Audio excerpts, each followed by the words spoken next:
Welcome to news అడ్డా. నేను శ్రీ సౌజన్య. ముందుగా headlines. సింగరేణిని KCR దారుణంగా మోసం చేశారు. కిషన్ రెడ్డి. పెద్ది సుదర్శన్ రెడ్డికి తీవ్ర అస్వస్థత. యశోద ఆసుపత్రికి వెళ్లిన కేసీఆర్. హైడ్రా కమిషనర్ రంగనాథ్ను తొలగించాలన్న హైకోర్టు. స్పందించిన కవిత. కబ్జాదారుల నుంచి కాపాడాను, తనను తొలగించాలన్న హైకోర్టు ఆదేశాలపై హైడ్రా కమిషనర్ రంగనాథ్ స్పందన. బలపడిన వాయుగుండం. తెలంగాణలో 3 రోజుల పాటు భారీ వానలు.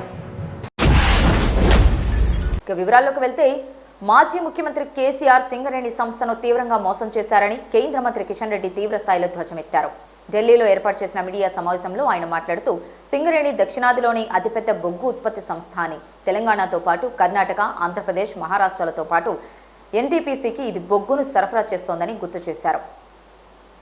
గత బీఆర్ఎస్ ప్రభుత్వం తన స్వార్థ రాజకీయాల కోసం సింగరేణిని వాడుకుని దానికి తీవ్ర ఆర్థిక నష్టాన్ని చేకూర్చిందని కిషన్ రెడ్డి ఆరోపించారు. కేంద్ర ప్రభుత్వానికి ఈ సంస్థలో 49% వాటా, తెలంగాణ ప్రభుత్వానికి 51% వాటా ఉందన్న ఆయన, కేసీఆర్ పాలనలో సింగరేణిని ఒక రాజకీయ వేదికగా మార్చేసి దాని ఆదాయానికి కోలుకోలేని గండికొట్టారని విమర్శించారు. కార్మికుల సంక్షేమం, సంస్థ అభివృద్ధిని పక్కనబెట్టి రాజకీయ ప్రయోజనాలకే ప్రాధాన్యమిచ్చారని మండిపడ్డారు. 10 సంవత్సరాలు పరిపాలించినటువంటి బీఆర్ఎస్ పార్టీ సింగరేణికి కొత్త బ్లాక్స్ తీసుకోకుండా మరి ఏ రకంగా వస్తున్న ఆదాయానికి గండి కొట్టి డిఎంఎఫ్ కానీ ఇతర అనేక రకాలుగా సింగరేణికి నష్టం కలిగించేటువంటి చర్యలు బీఆర్ఎస్ పార్టీ కేసీఆర్ చేశారు. గత 2.5 సంవత్సరాలుగా కూడా కాంగ్రెస్ పార్టీ అధికారంలోకి వచ్చిన తర్వాత ఏమాత్రం మెరుగుపడలేదు. ఇద్దరు పాపమా ఈరోజు 54,000 కోట్ల రూపాయలు సింగరేణి బకాయిలు రాష్ట్ర ప్రభుత్వం ఇవ్వకుండా మరి సింగరేణికి అన్యాయం చేస్తూ ఉంది. Big TV without fear or favor. BRS senior నాయకుడు నర్సంపేట మాజీ ఎమ్మెల్యే పెద్ది సుదర్శన్ రెడ్డి తీవ్ర అస్వస్థతకు గురై సికింద్రాబాద్ యశోద ఆసుపత్రిలో చికిత్స పొందుతుండడం తెలిసిందే. ఈ క్రమంలో పార్టీ అధినేత కేసీఆర్ ఆసుపత్రికి వెళ్లారు. దాదాపు అర్ధగంట పాటు అక్కడే ఉండి వైద్యులను అడిగి సుదర్శన్ రెడ్డి ఆరోగ్య పరిస్థితిని తెలుసుకున్నారు. సుదర్శన్ రెడ్డికి అంతర్జాతీయ స్థాయి వైద్యం అందిస్తున్నామని, అవసరమైతే విదేశీ నిపుణుల సలహాలు కూడా తీసుకుంటున్నామని కేసీఆర్ కు వైద్యులు వివరించారు. ఆయన అవయవాలన్నీ సరిగ్గా పనిచేస్తున్నాయని, మెదడు పనితీరు సాధారణ స్థితికి రావాల్సి ఉందని, దీనిపై స్పష్టత రావడానికి మరో 48 గంటల సమయం పడుతుందని తెలిపారు. హైడ్రా కమిషనర్ గా కొనసాగుతున్న ఐపీఎస్ అధికారి ఏవీ రంగనాథ్ను ఆ పదవి నుంచి తక్షణమే తొలగించాలని తెలంగాణ హైకోర్టు రాష్ట్ర ప్రభుత్వాన్ని ఆదేశించిన నేపథ్యంలో మాజీ ఎంపీ, తెలంగాణ రక్షణ సేన వ్యవస్థాపకురాలు కల్వకుంట్ల కవిత ఎక్స్ వేదికగా స్పందించారు. ప్రస్తుత ప్రభుత్వ నిరంకుశ ధోరణులను హైకోర్టు తీర్పు ఎండగట్టిందని, అక్రమ నిర్మాణాల సాకుతో పేదల ఇళ్లను కూల్చివేస్తున్న ప్రభుత్వానికి ఇది చెంపపెట్టు వంటిదని కవిత విమర్శించారు. ధనిక, పేద అనే తారతమ్యం లేకుండా ప్రభుత్వం పారదర్శకంగా వ్యవహరించాలని ఆమె డిమాండ్ చేశారు. హైడ్రా కమిషనర్ పదవి నుంచి తనను తొలగించాలన్న హైకోర్టు ఆదేశాలపై ఐపీఎస్ అధికారి ఏవీ రంగనాథ్ స్పందించారు.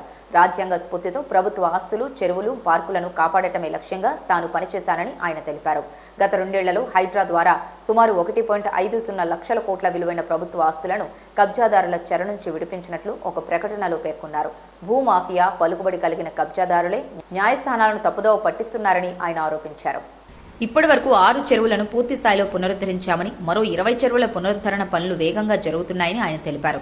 బడాబాబులు ఆక్రమణలో ఉన్న వందలాది చెరువులు, పార్కులు, వేలాది ఎకరాల ప్రభుత్వ భూములను గత 2 ఏళ్లలో హైడ్రా స్వాధీనం చేసుకుని ప్రభుత్వానికి అప్పగించిందని పేర్కొన్నారు. ల్యాండ్ మాఫియా, భూ కబ్జాదారులు తప్పుడు సమాచారంతో కోర్టులను తప్పుదోవ పట్టిస్తున్నారని దుయ్యబట్టారు. బంగాళాఖాతంలో ఏర్పడిన అల్పపీడనం వాయుగుండంగా మారడంతో తెలంగాణలో రానున్న 3 రోజుల పాటు భారీ వర్షాలు కురిసే అవకాశం ఉందని హైదరాబాద్ వాతావరణ కేంద్రం ప్రకటించింది. వాయువ్య బంగాళాఖాతంలో కేంద్రీకృతమైన ఈ వాయుగుండం ప్రభావంతో నైరుతి రుతుపవనాలు చురుగ్గా కదులుతున్నాయి. దీనివల్ల ఆది సోమవారాల్లో రాష్ట్రంలోని పలు ప్రాంతాల్లో మోస్తారు వర్షాలు కురిశాయి. సంగారెడ్డిలో అత్యధికంగా 7.2 సెంటీమీటర్లు, కామారెడ్డి జిల్లాలో 6.9 సెంటీమీటర్లు, వికారాబాద్ జిల్లాలో 6.4 సెంటీమీటర్ల వర్షపాతం నమోదైంది. తీవ్ర వర్షాభావ పరిస్థితులతో ఇబ్బంది పడుతున్న అన్నదాతలకు ఈ వర్షాలు కొంత ఊరటనిచ్చాయి. తాజాగా మరో 3 రోజులు వర్షాలు కురుస్తాయన్న హెచ్చరికలతో రైతులు సాగు పనులకు సిద్దమవుతున్నారు. ఈ ఏడాది ఎల్నినో ప్రభావంతో రాష్ట్రంలో వర్షపాతం గణనీయంగా తగ్గింది. జూన్, జులై నెలల్లో కలిపి ఇప్పటివరకు 10 సెంటీమీటర్ల లోటు వర్షం నమోదైంది. ఫలితంగా దాదాపు 26 జిల్లాల్లో దుర్భిక్ష పరిస్థితులు నెలకొన్నాయి. ఇవి ఇప్పటివరకున్న బులెటిన్ అప్డేట్స్. మరొక బులెటిన్తో మళ్ళీ కలుసుకుందాం. అంతవరకు సెలవు. నమస్కారం.